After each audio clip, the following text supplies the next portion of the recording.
recognize. He's been on the show a couple of times. Dan is joining us as a long-term partner of the show and of Tri-Unity Strategies. So Dan is going to be a recurring member of the Business Strategy Roundtable for hopefully a long time to come. So looking forward to having your insights on this conversation.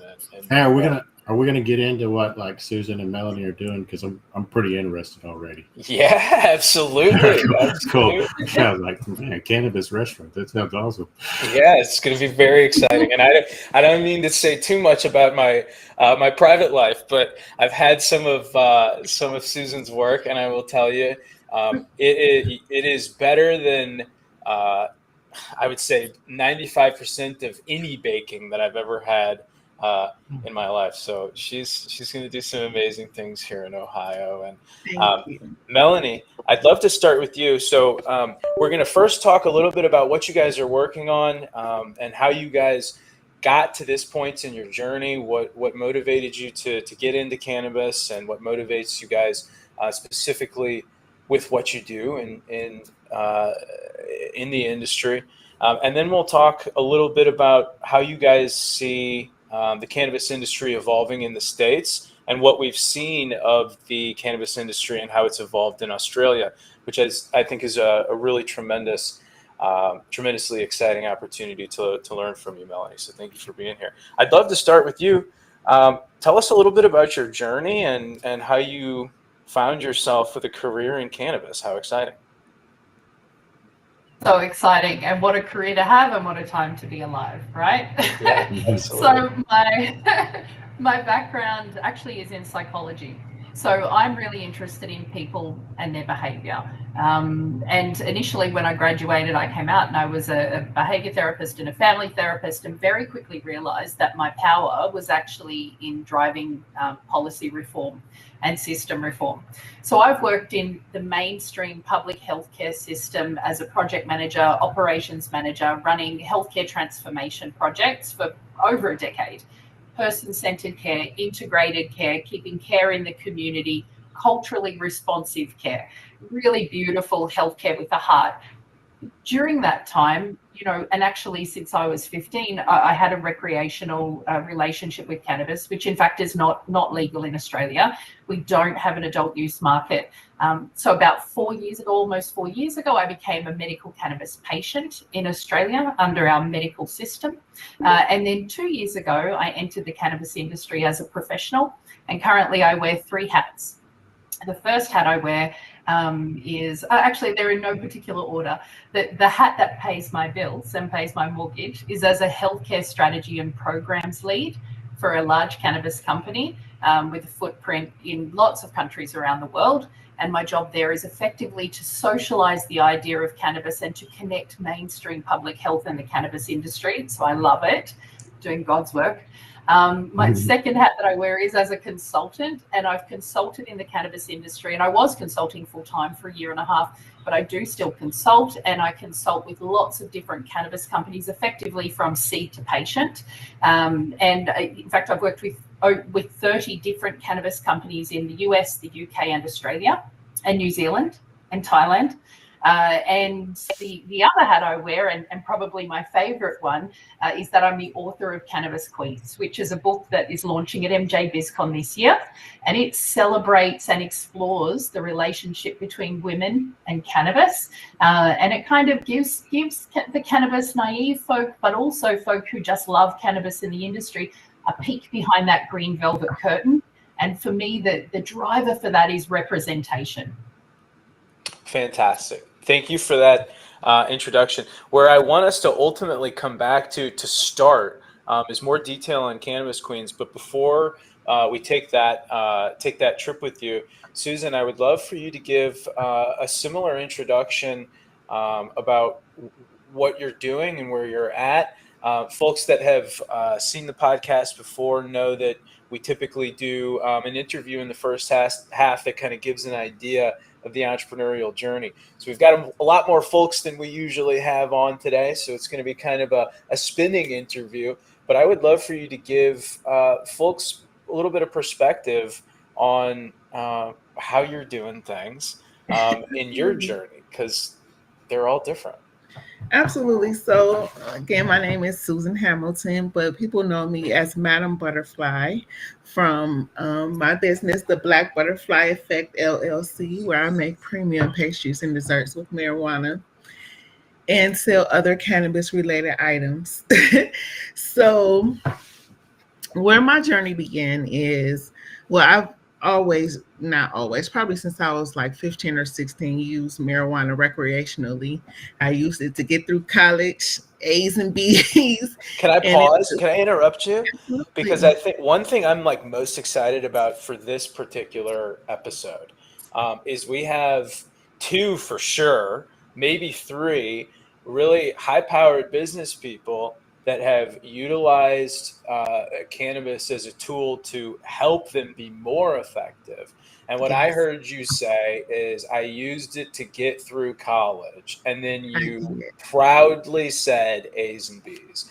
So Yes. let's take a little detour on that for a moment, because I think, well, I know, because I've had more than one conversation with Melanie, but I know Melanie's going to similarly echo that. Talk to me about what that looks like for you and how it helps, and when you knew it was helpful for you.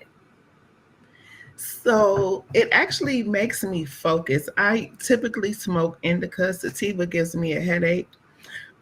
So indica is more of a relaxing,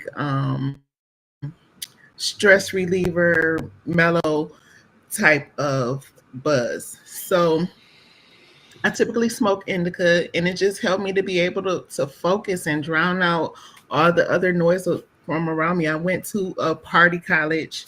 I didn't do much partying, but there was always, party situations, and it just helped me to stay focused and to concentrate on what I was there for. So, but I used it recreationally.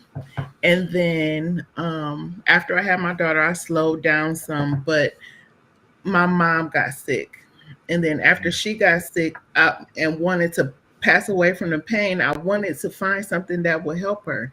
And I wish that I was more versed in the medicinal benefits of marijuana, before she took her last breath. But it made me really have a drive to help people. And like now, a lot of my customers, they have breast cancer. It helps with their anxiety.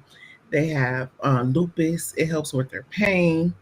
Just different issues that medicinal marijuana it doesn't cure, but it helps manage.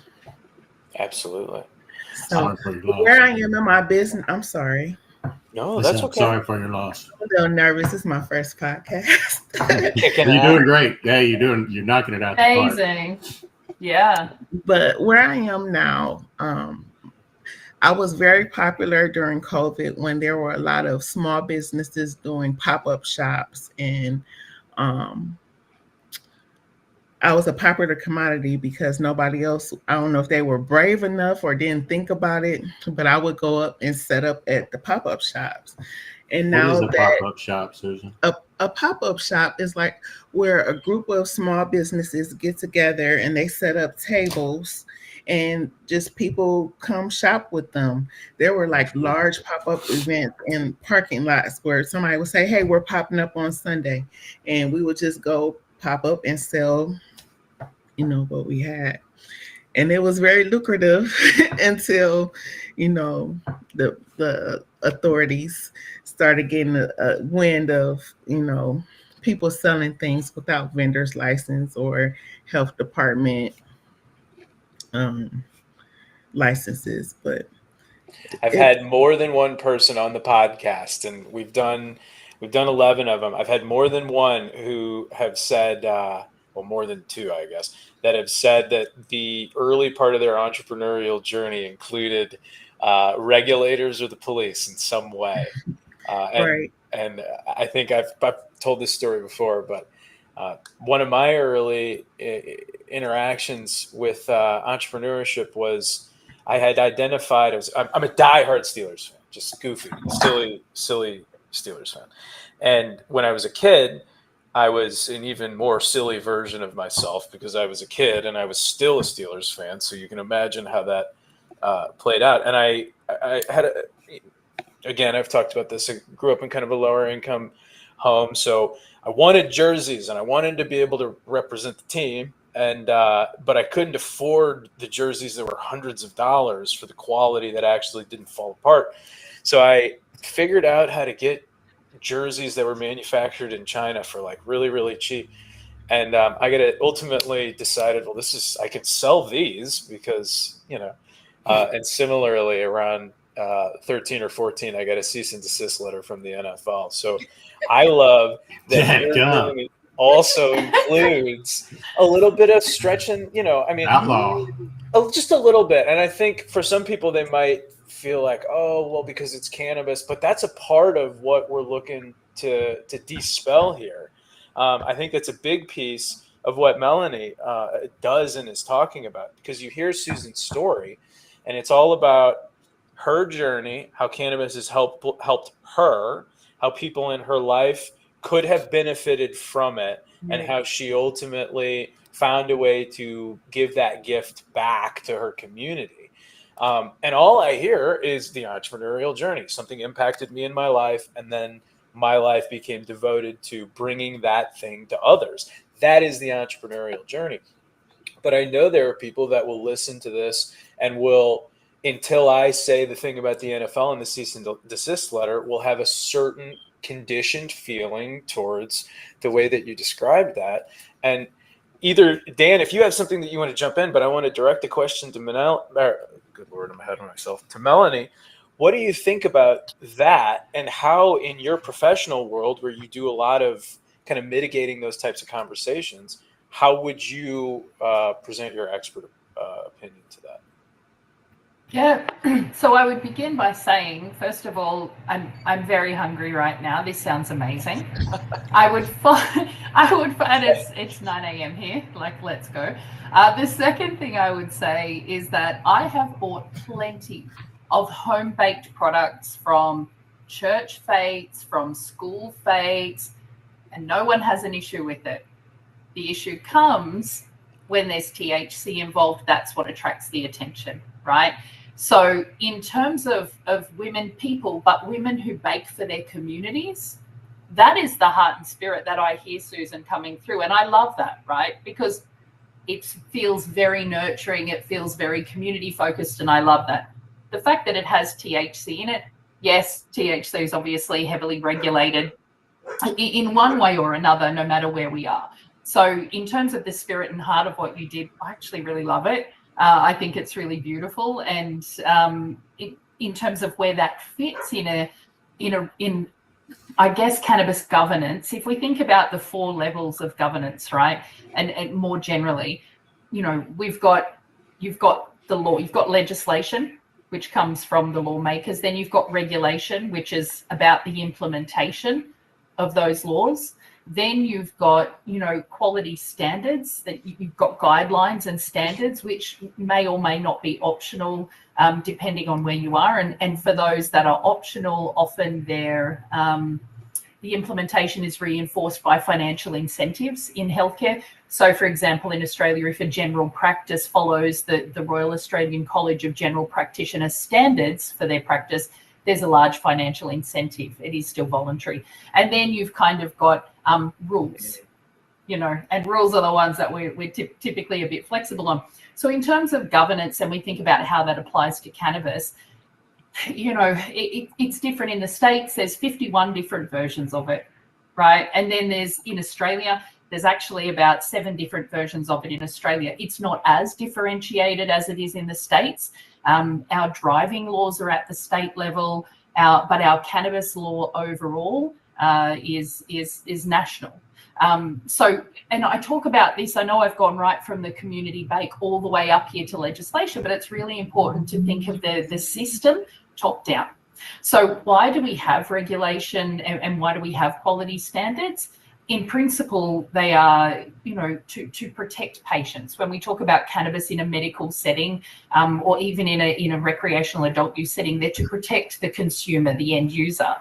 What I'm loving, Susan, is that you've taken that heart and spirit of community baking.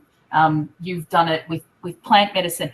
as people have done for 5,000 years, Yes. all the way back to Emperor Shendong, that original pharmacopoeia of Chinese medicine, the first recorded history, 4,876 years ago or something. And then a long history. We see it in Egypt. They used to make pessaries and vaginal suppositories in Egypt. We see it in the Netherlands. They used to bury jars of cannabis pollen and meadow sweet with their loved ones to ease their journey into the afterlife.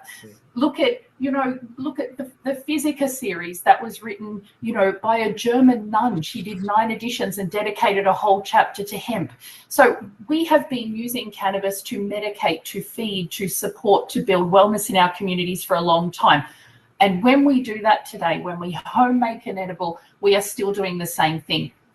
Because we've now had 120 years of prohibition and we've had the Controlled Substances Act since 1970 in the US, and I acknowledge I speak like I'm an American and live and work in that system, but I'm just very across it because I do work in that system and I consider myself global. I think what we're doing is we're taking that spirit of feeding and nurturing our families and our communities with cannabis, but we're doing it in a context that's really highly regulated. So what I hear, Susan, is that you have done the brilliant thing and that you have adapted to that system. You've gone, great, well, this is true and real and good, and this is plant medicine that people have nourished their families and communities with forever, for millennia. But now I understand I need to work in that regulatory context. And so I've adapted to ensure that I can continue to do that, but do that in a way that is compliant with the current legislation, which will change. So I actually really admire that. And it's a similar story to, in California, before rec was available, before rec was a thing in California, especially I've got a lot of friends in the Emerald Triangle, right? So the people of Humboldt, the second, third generation farmers of Humboldt who have had to adapt to a heavily taxed, heavily regulated Californian cannabis market, it's the same story that I've heard 5, 6, 7 times. Is it better than being able to do it naturally and of the people? Probably not. Is it safer for some people? Yes. But there is a happy medium and we have to find it. But I acknowledge and honor you for how you've done that, because I think that's really special. It's so cool. I really admire you. I love it. Thank you so much. And I'm really excited about it. My dream is to have a coffee shop.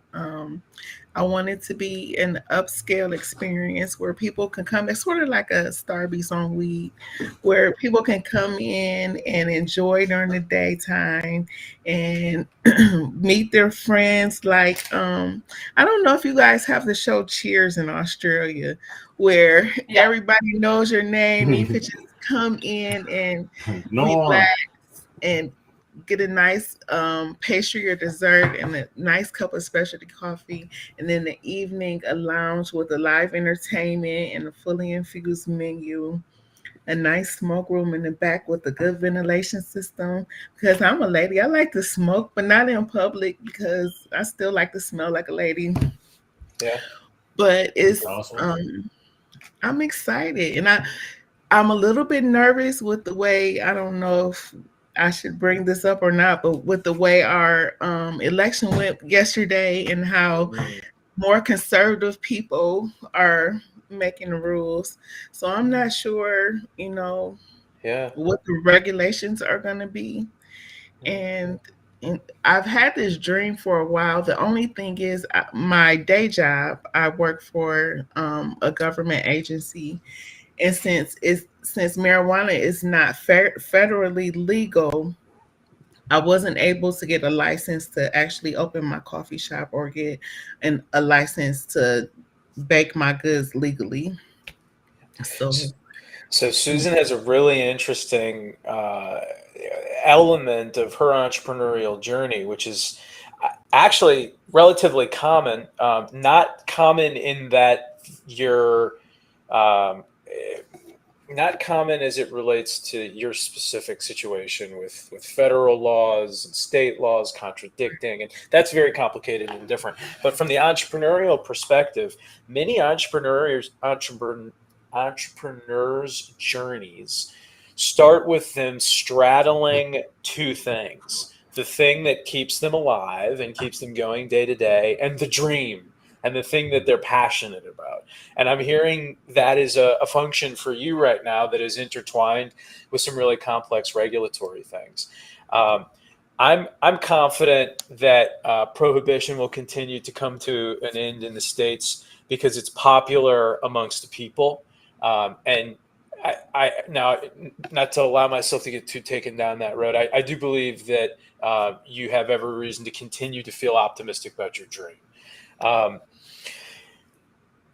One thing Susan and I have talked about a lot is how to create opportunities to get to a point where she can have the full-time dream with the shop and with the evening lounge, and where she's fully focused on her business. And one of the things we talk about is being able to build recurring revenue that will allow you to know and prove to a lender or a business that, yes, I can sustain myself on this. So that's one thing that Susan is working towards that's really exciting. The other that obviously we've talked about is some of the regulatory hurdles that come with where we're at in time and this particular industry. So what I'd love, just because we're on the topic now, is if you ladies could both share a little bit about your experience with regulation. And Susan, I'm going to start with you because I think your experience is going to be more personal. And then Melanie, I'd love for you to share what you have seen globally and kind of where cultures are falling and where you hope things will go as prohibition continues to end. Awesome. That was a question I had too. Wonderful. So again, I applied for a license I applied for a grow license. And a grow license. So what are the different types of licenses? Manufacturing, distributing, transportation, security. Wow. And there's one more. Grow. What is security? Well, that would be manufacturing. Okay. Or maybe the one for extractions. Oh, like lab? Right. Interesting. Oh, that's the other one, testing. Testing. So what you're saying is you apply for, and forgive me for, I'm going to kind of interrupt a bunch during this because this is all, I think, new to probably a lot of people. It certainly is new to me. Mm-hmm. So you're telling me you apply for licenses to be able to operate within the industry, and there are a bunch of different verticals of business types that can be allowed to operate in the industry. So if I'm a security company and I want to protect the farm or protect the retail operation or protect the driver or whatever the situation is, I can only do that if I have been given the right to do security within the cannabis industry. Is that what I'm understanding? Yes. So you applied for a manufacturing license. And what was that process like? How complicated was that? So actually, I found a canna lawyer in Detroit, and she actually helped me establish my LLC. Got her out. What's her name? Well, that's okay. Don't worry. So she helped you set up your LLC. Yes, and I'll get you her name in just a second. Thank you. No worries. But I actually met her at a high dining event. Pun intended, or was it a high dining event? It was a high dining event. Intended. Okay. Yeah, and it was a great experience. But I was able to meet a lot of people in the industry there, and she helped me establish my LLC in the state of Michigan, apply for my license, and with that process, we had to pay $6,000 down. It was supposed to be non-refundable to apply for this license. That's just the application fee. So we applied, and they said that because I work for the government, I either had to withdraw my application. Oh, so you had to withdraw the application. Even. I did. Put it in someone else's name or quit my job. So I just chose to withdraw my application because I didn't have anyone else's name to put it in, and I wasn't in a position to quit my job. Right. So that's been your experience with regulation so far, and then you're yes, building solutions around that. yeah. Melanie, before I get your wealth of knowledge, I want to share a friend of mine who I met in the 6th grade. I don't believe that he was growing cannabis in the 6th grade, although he was still very funny and adventurous and driven in the 6th grade. Recently, the second round of licenses for Missouri came out, and he is building his business in Missouri. So hopefully, I'll connect him with you guys, and hopefully he'll come on next time when he's a little further along. Melanie, share with us, and forgive me, the reason that I said that was to make the point that Missouri's license process is different. And Melanie, you kind of alluded to this, but the states obviously have different state laws related to it, and they're all tremendously different, including the licensing process and all the rest, which will lend to complications if it's ever federally legalized, I'm sure, but not that they can't be overcome. Regulation globally, what's going on? What do you see? Yeah, it's really interesting. So there's a continuum that we move along, whatever region we're in, all right, whether that's a country or a state. Typically, it starts with ultimate prohibition, and cannabis is framed only under the alcohol and other drug framework, legally, politically, socially. I want to remind you before I take you along this continuum that cannabis is in fact a plant.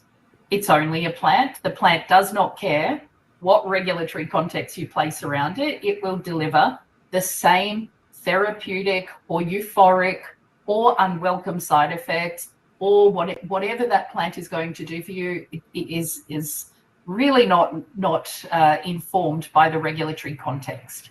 How you consume the plant is really a social choice for you personally. So again, regardless of the context, you can consume that plant recreationally, and you can consume that plant as a drug and abuse the plant as a drug, just like any other plant medicine. You know, most of our medicines come from plants, pharma included. You can consume that plant medically. What's the difference between consuming something medically and recreationally? As long as you're someone who cannabis works for, they're both good for you.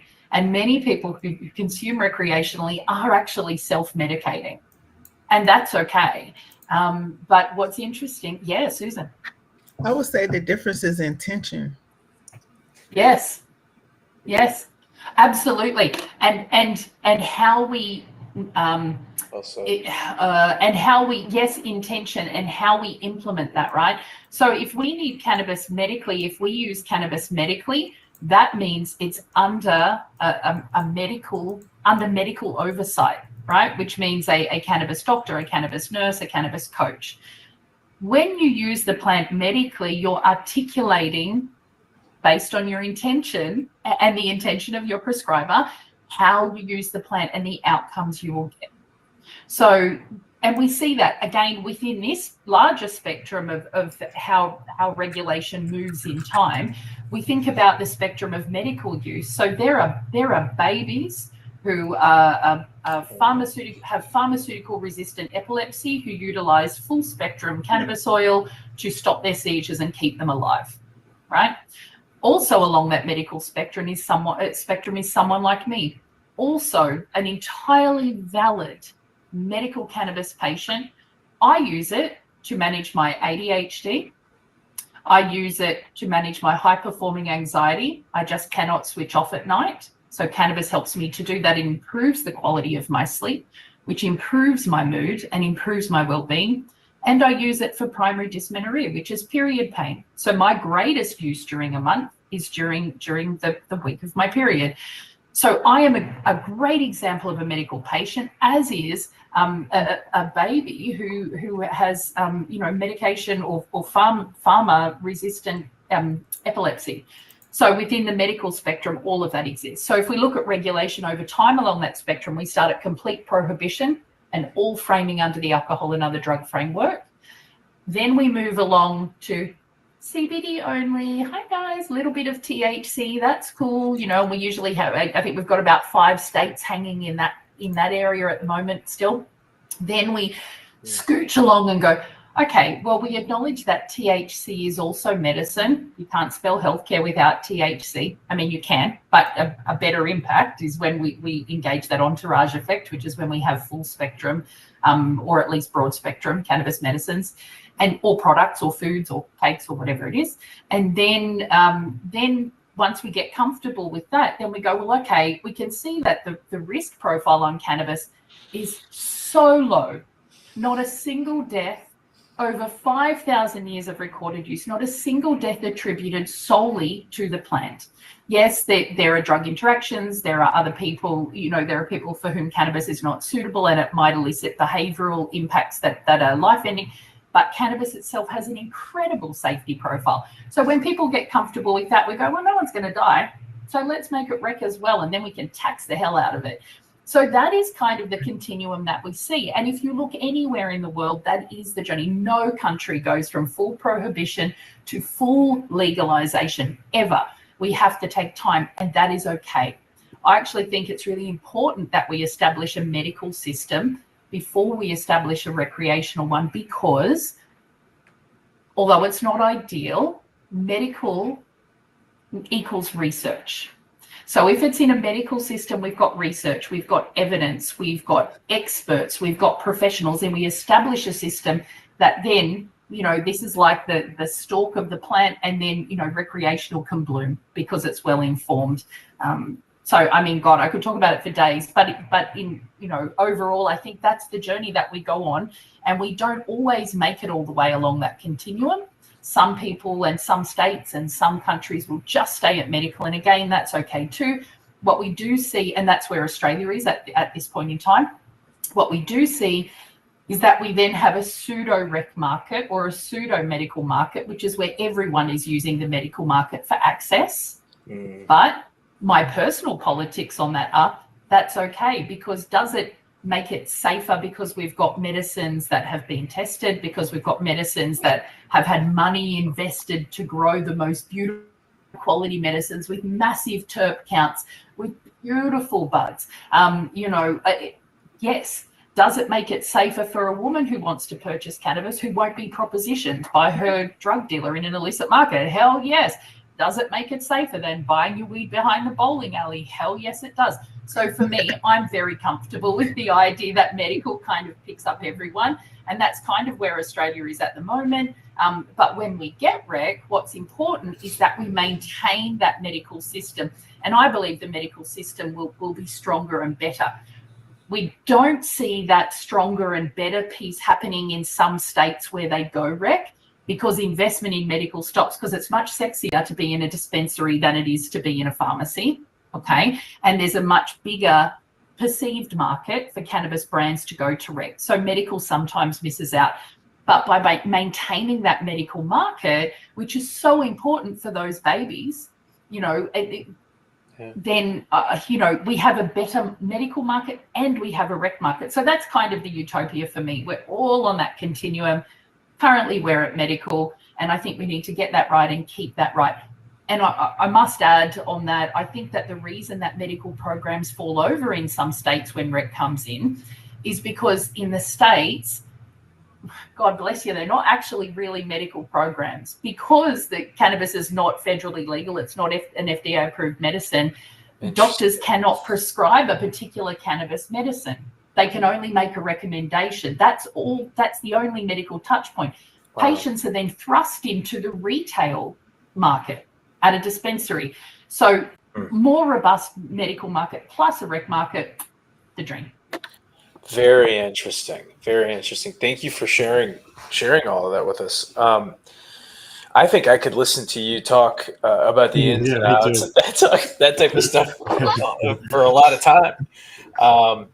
So, Professor. It doesn't hurt that her accent is so cute. Yeah. Fantastic. I think we're at a really nice point. So regulation, you're going through some experience with your book that kind of relates to the continuum of where we're at in time.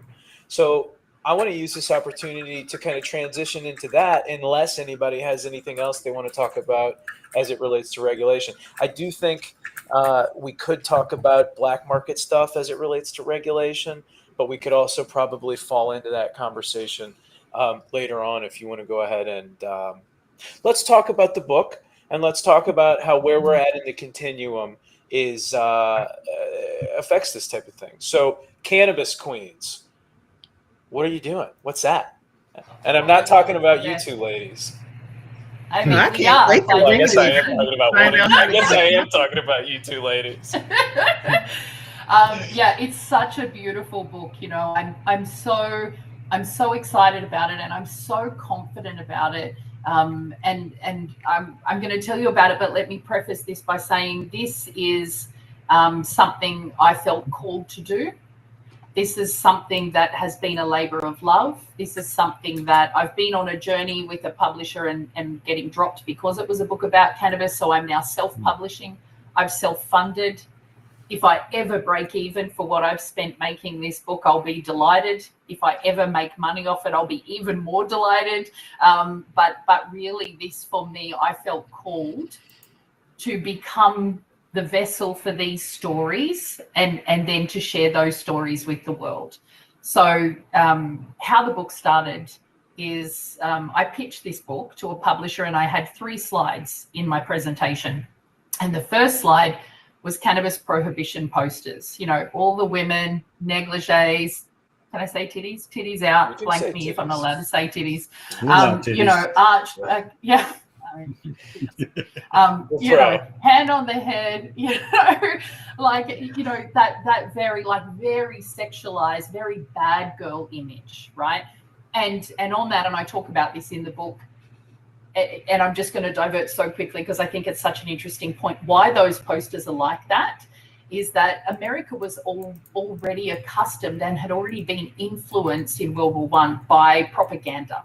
So propaganda, you know, people who ran propaganda, and it wasn't all governments, knew that propaganda would work. So what was the ultimate propaganda for cannabis? We wanted to make it a bad person's drug. We wanted to make it a drug, really illicit, really dark and dirty.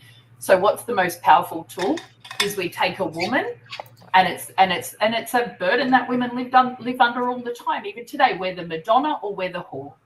Okay, we're a good girl, we're compliant, we're quiet, we're petite, we don't talk back, or we're the whore. And, you know, all that includes being loud, being resistant, having a voice, wanting pockets in our skirts. Do you know what I mean? So when cannabis prohibition, actually, as a study of propaganda itself, it was actually, I mean, job well done, guys. It was incredible propaganda, because what it did was it took women, something that society objectifies, and it made us either very good or very bad. And it was only bad girls. It was only the whores that loved cannabis. So that's why it was really effective. And think about it, the 1920s and the time that prohibition occurred. So anyway, coming, you know, I could talk Madonna and the whore all day, right? But bringing that back to why I pitched it like that, you know, my first slide was, here are prohibition posters. This is what the image of women in cannabis was 120 years ago.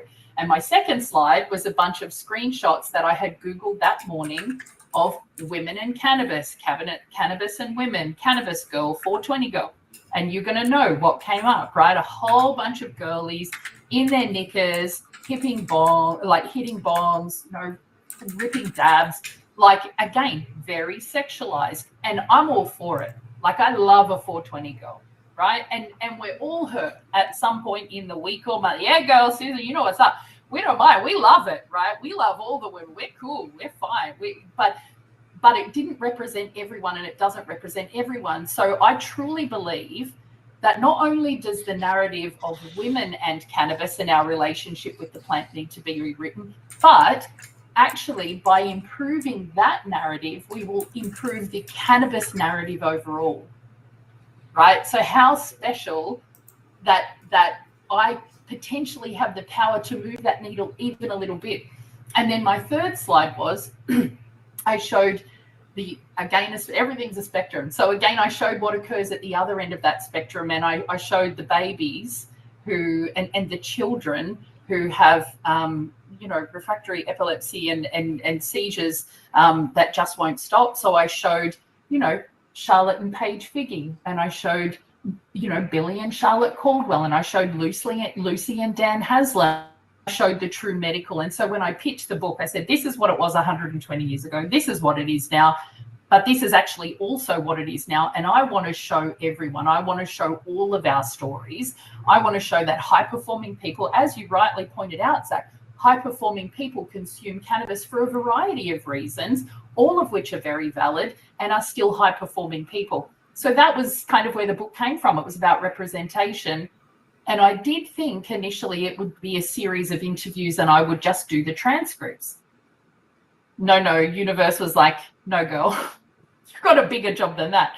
So as the stories started pouring in, and I did hundreds, over 250 hours of interviews, nearly 300 hours of one-on-one interviews.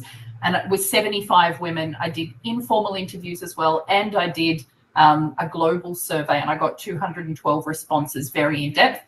And as these stories flowed into me, I quickly realized that I was that vessel, and it was my privilege and my responsibility to tell these stories more thoughtfully and with respect and love. So now the book is really set up. It's obviously called Cannabis Queens, but cannabis is many things to many people. So as well as having really serious information and really factual information, there's a lot of storytelling, and the chapters are all adorable. I mean, the book is pink, it's adorable, and intentionally, but it's not like baby pink, it's like FU pink, right? It's like Sex Pistols pink. It's like, here we go pink.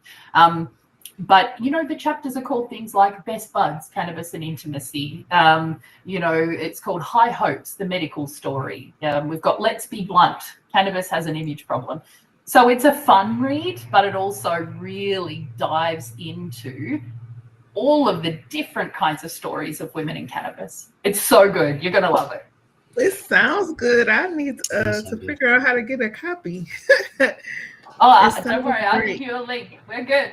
And we should definitely talk further, because the cannabis industry is such a male-dominant industry. And then the perspective of just cannabis alone to some people, especially conservative people, and then how women are perceived in just cannabis, period, smoking, indulging, or even in a business role.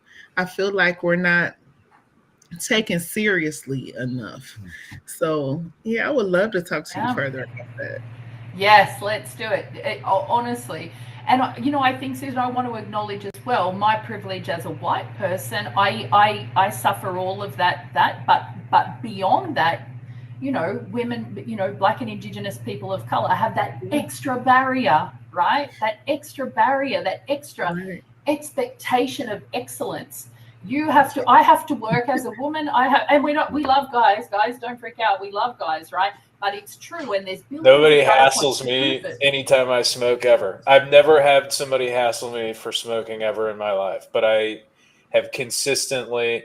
I've dated a couple of girls who have smoked, and they were, what's the word I want to use? They were ashamed of it, ashamed of smoke, ashamed of, and it's like, I was always like, I don't give a shit. Like, come here, give me a kiss.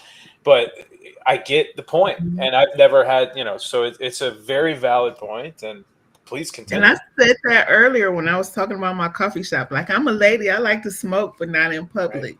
And that's probably because of the stigma attached to it. Absolutely. Yeah, absolutely. And I think, that's a really valid point. And I heard that in all of these stories and all these women I spoke to, and there's a beautiful cannabis nurse in the States, and she's an African-American woman. And she said something very similar, that smoking, for her, she feels some shame actually like smoking a joint or smoking a blunt. So she uses other consumption methods, or she consumes privately. She said, because there's such a stigma if people see it. And I mean, the same is true for me, but it's more true for women of color, right? Right. Because there's just so much shame. But I want to also clarify there's two pieces, right? There's stigma and then there's shame. And so stigma is what other people believe. Stigma is a negative connotation attached to a particular characteristic. There's a stigma around people who smoke cannabis or consume cannabis. There's a stigma around women who consume cannabis. There's a stigma around Black women who consume cannabis. Yeah. But shame is what we internalize. Shame is an emotion. Shame is our personal experience of stigma. So the stigma is external and the shame is internal, but they are intertwined. So, the other thing I hope to do with the book is just by telling our stories and telling all the different stories, yes, I want to reduce that stigma, but, I'm also working on the shame, right? I'm also working on the shame because the shame is what lives in our hearts. And I want to show, and, one of my favorite things, there's something that anyone in my circle who I've consumed with or who knows me and that's a few people, I keep my cannabis medicines in a Gucci box, right? I'm a flash girl. I mean, I'm from the streets, but I like my flash things. So it's really funny. Whenever anyone comes over, I go, I'll just grab the green box down. And they go, oh my God, this is a Gucci box. I'm like, yes, because people who consume cannabis also like nice things. So every day we've got to live that truth, and we have to show, that it doesn't have to be a gator bugle like an Orchie bottle. They're very Australian references. I might have to explain them. Under the kitchen sink, some homemade bong with the neighbor's hose, depends on how you grew up. But it can be a really beautiful and a really sexy and a really nurturing experience. Women consuming cannabis is gorgeous. Women connecting with the plant. Oh my God, guys. And I wrote a whole book about it. The thing cool. You're absolutely right. The thing that I'm most excited about your book is when you reduce the shame for people, they tell their story. And when you reduce the stigma, people listen. Yes. And you're doing both things with one book. Yeah. And both of you are moving the needle in wonderful ways. And thank you for sharing that. And I can't wait for hearing about how your publishing journey continues and seeing the success. I know that you'll be surprised by the response. I think you're going to do some big things here. And all three of us meeting up and eating at Susan's coffee shop one day. Yes. Of course. I can't wait to have you. I would actually come down there for that. I'm glad, Dan. Thank you for bringing that up because I wanted to transition into Melanie. You talked a little bit about how you do some consulting around operations. Susan and I had a really interesting conversation over one of the best Mexican food meals I've had in a very long time about how. What's that? No, we went out to. Yeah, we went out to. It was not a cannabis Mexican meal. That would be unbelievable. Awesome. I don't know if I could in a scenario like that.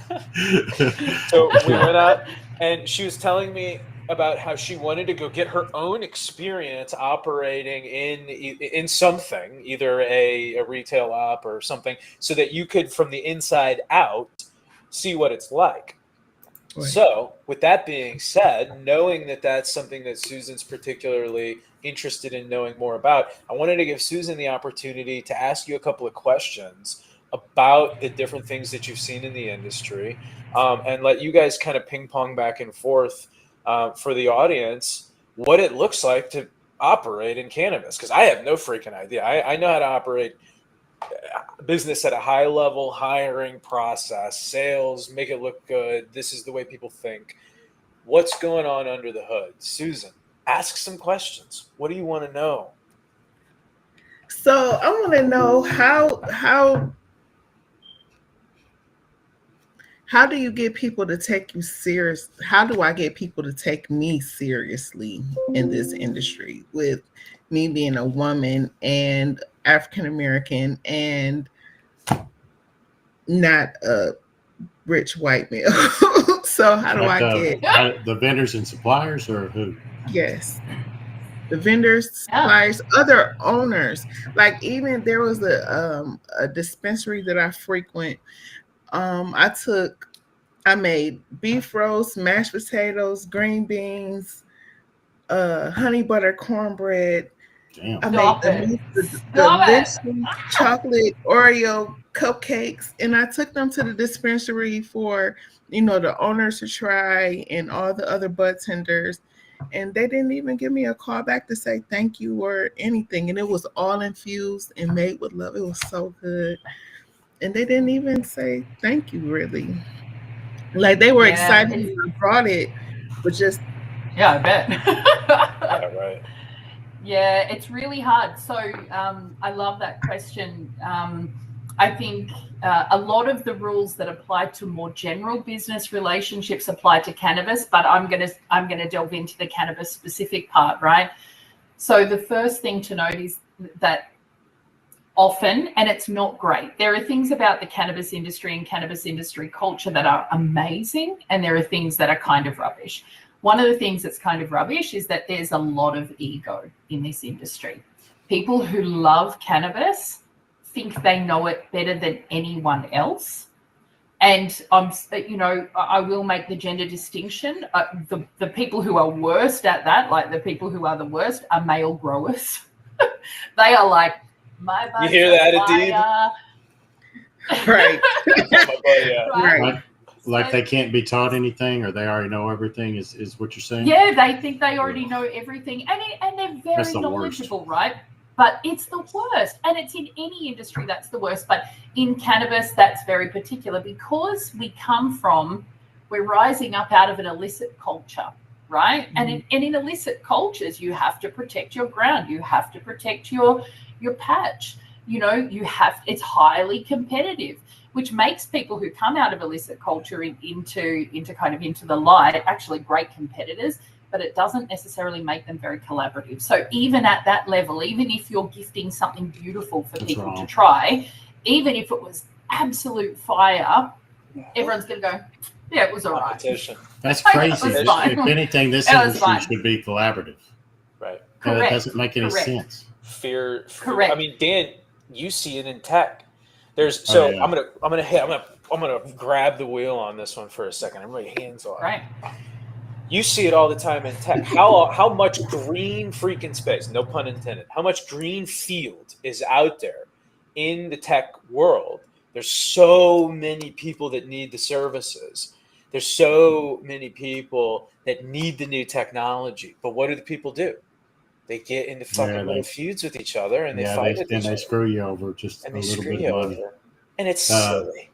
Yeah, and I'm the opposite. I'm all about co-opetition and helping everybody, because there's plenty of business, plenty of work out there. And I mean, especially the marijuana industry. I mean, everybody's fighting for the same thing. Everybody should be out there working together and having a hand down, lifting each other up every chance they get. I mean, that is crazy. And I'm going to tell you, Susan, those people that you gave that food to are idiots, and F those people, because they're dumb and they don't deserve that food. That's ridiculous. Everybody should have wrote you a thank you letter and then came by and thanked you personally, because that is, and wanted to help her win. Yeah, and should have offered her services. Yeah. There's no reason to be cliquish or territorial. How many people are making this? How many people are making cannabis cornbread? How many people are making? So the idea that you can't have, not as good as Susan's, but me for myself at home. in the retail outfits, so it's primarily, the edibles are primarily sweets, primarily. Of course they are. You would hope that something so differentiated, something unique, something local would be very positively received. I would, if I could add a thought in, and this is less on the cannabis side and it's more on the business side, I'm going to really be a goofball here, but this is a cannabis episode. So I'm going to go ahead so I've been thinking about dating lately, because with inflation, it's expensive. Dinners are not free. And my go-to first thing for dating used to be to take a young lady to dinner. I've realized that might not be the best first date. Maybe we go on a freaking walk in the park. Maybe we go, let's see, but I'm just not even gonna say. Maybe we go to a free art museum. Maybe we X, Y, and Z. Because I want to know if I like this person enough to really want to engage with this person. Now, I'm saying that to present the idea. Maybe you make some phone calls, send some messages out, ask to talk to people, ask to have advice, and then you give them the good stuff. Then you put the blood, sweat, and tears and the love into it and bring it out there. Not that, Yeah, because they weren't worthy. For dinner is blood, sweat, and tears and love. They were Yeah. not worthy. The point. They were not So, worthy. They were not worthy. Exactly. They were not worthy. I want I've you got to a couple send of- me all their numbers, and I'm going to give them a stern talking to tomorrow. Thank you. Okay. Melody, God. tell us I'm what it gonna is. go back. Tell us what time it is. Right. So I got 3 things I want to say. Okay, the first one is first date dinners are awkward. Zach, you're definitely doing that wrong. You know, I can tell you as a single woman I dating am in doing it wrong, 2024. obviously. Yeah, correct. So the other thing I want to say is that I think that the important thing, and I want to give you a solution for this, Susan, give you like a solution focus. Community is what will help, and building your community within the cannabis industry, because there are women who have been here before us, and I absolutely acknowledge the women who came before me, not only because they've done the work, because they've learned the hard lessons. And so I go to them and I ask them for guidance, and I listen to them and I listen to their stories. And by doing that, I've built around myself a massive community of people, not just women, but especially my community of women that I lean into and learn from. And it's not just people in my local area. So the first thing I want to say is you are now in my community and I am now in yours. So you have me, girl, right? Thank you. And then, yeah, absolutely. And then there's other communities that I want to invite you into. And a lot of it lives in WhatsApp chats or on Slack channels. But once you find someone to bring you in, and I would love to be that person for you, I'm going to bring you in. So after today, I'm going to connect you into some groups, right? One of the groups I want to connect you into is Empower Her Cannabis Society. It's 750 women in one WhatsApp group chat, global. That thing is rolling 24/7, and literally you can post in there, hey guys, I'm speaking at MJ BizCon, here's a discount for tickets. Hey guys, I need some crude oil, I'm based in Ohio, XYZ. Hey, I've heard this terpene is XYZ, has anyone heard about it? Can someone tell me what's happening in the Portugal market, because I've got a company who wants to go over there. Literally, we are doing business in this chat. It's amazing, amazing. And in fact, tonight, the night we're recording, I was just thinking if that's privileged information, but about this next thing. But actually, in the UK, the Cannabis Industry Council Awards are tonight, and Empower Her Cannabis Society, and one of our leaders, Heidi Whitman, one of my very best friends, she's an American who lives in the UK as a cannabis consultant, is accepting an award for excellence in cannabis social movement for Empower Her Cannabis Society. So the first thing I'm going to do is add you straight to that, right? Awesome. And Thank then you so you much. can, of course, you can ask anything you want. People will take you on the journey.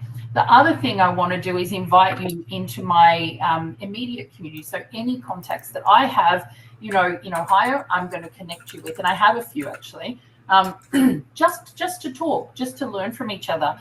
And the other thing I want to share with you is about your story about the dispensary. One of the women who is in my book, who is also in Empower Her Cannabis Society, who has become a beautiful friend of mine. Cannabis industry people will know her, Kiko Beatty. So Kiko is a Japanese-American woman who lives in California. She's also part-time in Jamaica as the outreach director for Coral Cove, which is a cannabis and psilocybin-friendly retreat. Beautiful. Kiko, yes, dude, so cool. So Kiko has in the book, when I interviewed her for the book, the interview was over 3 hours long. Like, I love this woman. When I interviewed her, I said, tell me about your early days as a cannabis entrepreneur. And she said to me, Well, it first started when I was in high school and I bought a 5-finger lid, which is like a baggie of cannabis about 5 fingers high. And I rolled it into strawberry rolling paper joints and I gave them to my friends. But then my friend's brother asked me if he could buy one and I charged him $3. This was like in the 70s. I was like, that is entrepreneurship. I love that. And then I said, tell me about some of the other steps. Now, she used to make cannabis edibles. And one of her most popular things was a savory mix that had kind of pretzels and Cheetos and stuff in it. And people would, you'll read the story in the book, and people would say to her, what's the right dose? And she'd go, oh, about a handful. And she used to go around and take them around to dispensaries, which were all very shady at the time she was doing. She would give them stock, sell on consignment, but some weeks she'd go back and the dispensary was closed down. So she has a really similar story with creating beautiful cannabis-infused foods with heart, with love for her community, and had a really rough ride with it initially. She went on then to create the 420 Cooking with Friends show that was televised. So her cannabis food journey is interesting. Yeah. So I can actually introduce you to Kiko as well. I think you will absolutely adore her. Yeah. So community is my answer. Build your community and we will keep you strong and we will connect you where you need to. Thank you so much. Of course. Zach, you have your hand up. Yes, I have a question for the both of you. I would like for you guys to make something happen for me. Sure. Cannabis cooking show. Woo! I mean, fun. I can't cook. Doesn't have to be like immediate, but like 5 to 10 years, I want to turn on whatever TV show The View is on, or whatever channel The View is on, and I want to watch the last part of The View, and then I want to see you guys do a cannabis cooking show. Yeah, Challenge accepted. Okay. Absolutely. Awesome. Well, I think we've covered a lot of really wonderful avenues of things. Is there anything else that we should talk about as it relates to the cannabis industry, your ladies' journeys? Dan, thoughts? I just want to say I appreciate you two, your heart and your caring for other people, and how you put yourself out there, and really, I mean, you can tell a lot of warmth and kindness from both of you, and I really appreciate being a part of this. Yeah, me too. Thank you so much. And I appreciate the opportunity as well. You know, like Zach said, I'm just really trying to figure my way through this industry. And I appreciate you guys accepting me, actually. Mm-hmm. Thank you. Oh, man, you're right at home here. You're right at home here. Totally. And, you know, I want to thank, I'm so delighted. So I want to thank you guys for connecting me with Susan. But I also really want to acknowledge you both, you know, for having the cannabis conversation outside of the direct cannabis industry. Because the thing is, sometimes in the cannabis industry, we exist in a vacuum and we all keep patting each other on the back. Oh, can I say circle jerk on this? Circle jerk. Can. Because it's like, oh, yeah, cannabis is great. Yeah, no kidding. We all love cannabis. We all believe in cannabis. It's when our stories start to move outside of the immediate industry that actually that starts shifting the needle. It changes hearts and minds. It creates exposure and representation. So every time we write a book, every time we introduce someone, every time we have a cannabis conversation, we're doing the work. And you guys, and Zach in particular, you've been such a champion for this idea, you know, since we first talked about it. It's really important to open these conversations up and for the conversations to be safe and easy. Like people outside, once you're inside cannabis, like you're in, it's very esoteric, you know, you're in, I'm a cannabis person.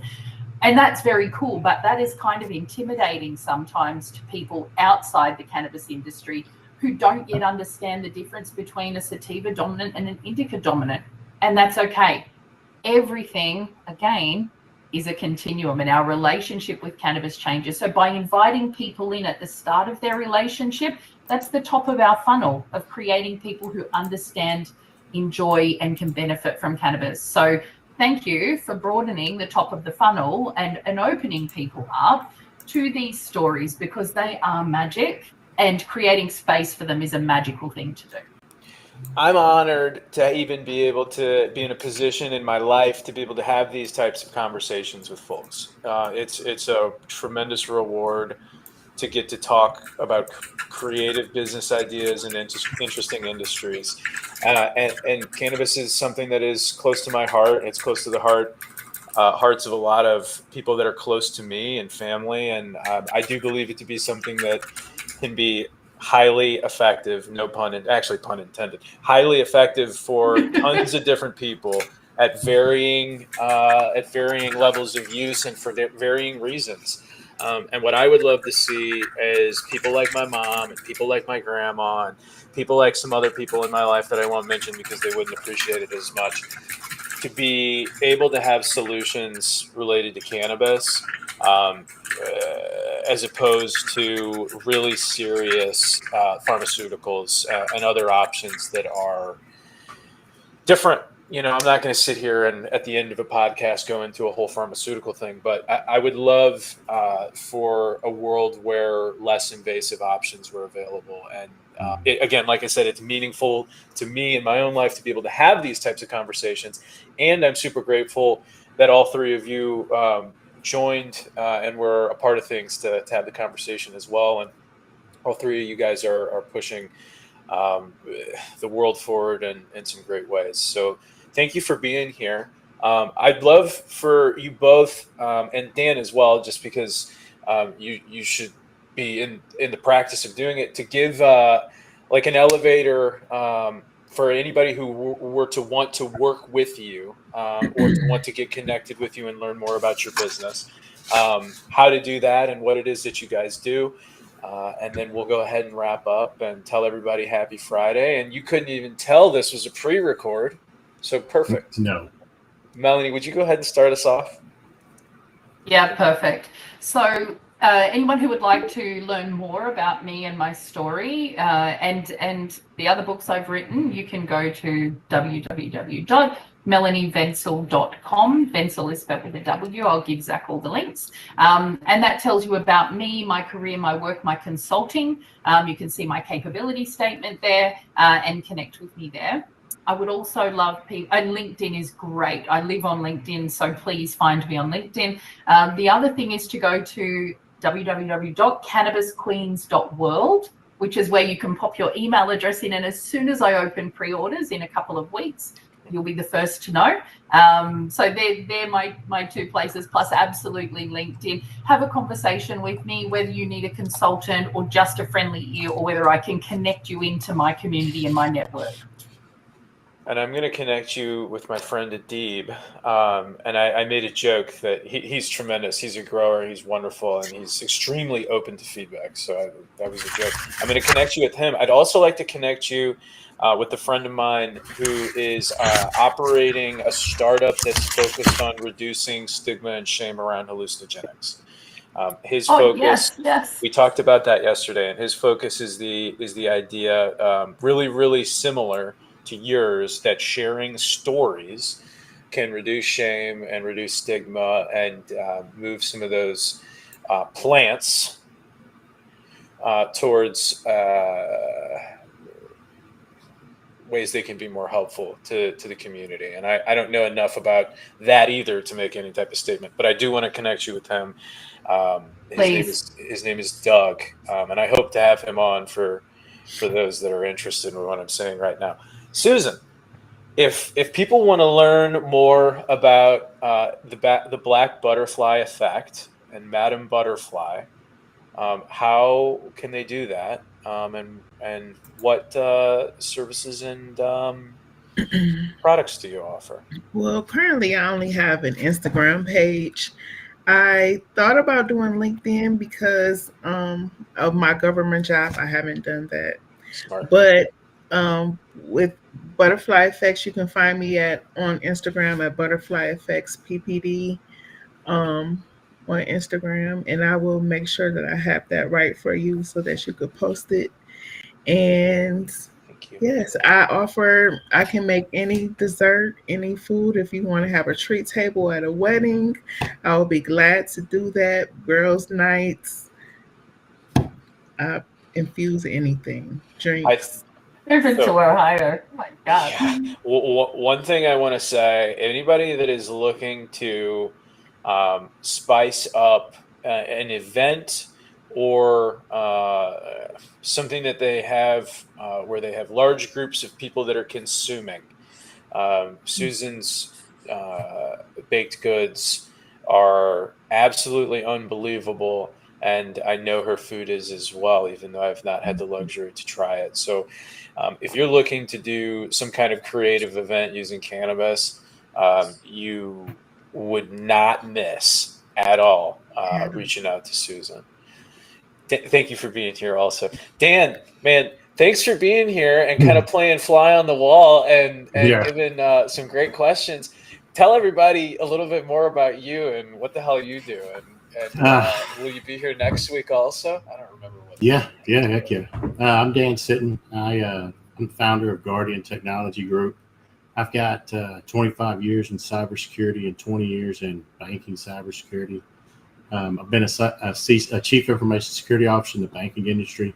So I understand the unique challenges that banks and credit unions face when it comes to cybersecurity and risk and governance and compliance, all the fun stuff that everybody loves to hear about. So we work with banks to stay compliant, get ahead of the ever-evolving threats of cybersecurity. And I do a strategic advisory firm and consulting, doing strategic cybersecurity roadmaps, things like that, risk assessments, working with them to keep them in the clear. But also I wanted to say, Melanie and Susan, if you hear of any entrepreneurs in the cannabis industry that are having problems or are fearful of cyber attacks, give them my information. I'd be more than happy to help them. If it needs to be a long-term, dedicated opportunity, then we'll figure something out. But if they're just scared or things don't seem right, tell them to reach out to me. I don't mind helping at all. I'd be happy to lend that hand down to help in any way. Amazing. Thank you. Thank you. One thing that Dan reminded me of as we exit here is that we should work together as communities because we learn our expertise in our own lives, in our own worlds.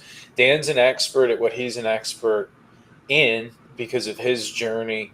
And we should find ways to surround ourselves and our businesses with people that have the expertise and the knowledge that we need, whether it be in cyber, in food, in communication process, or in hiring or whatever else. So super grateful to have this show with you guys this week, and looking forward to the future. You guys are all amazing people, and to those who watched, happy Friday, and we will see you next week. Have a great weekend. Thank you so much. Take care. It's great meeting y'all.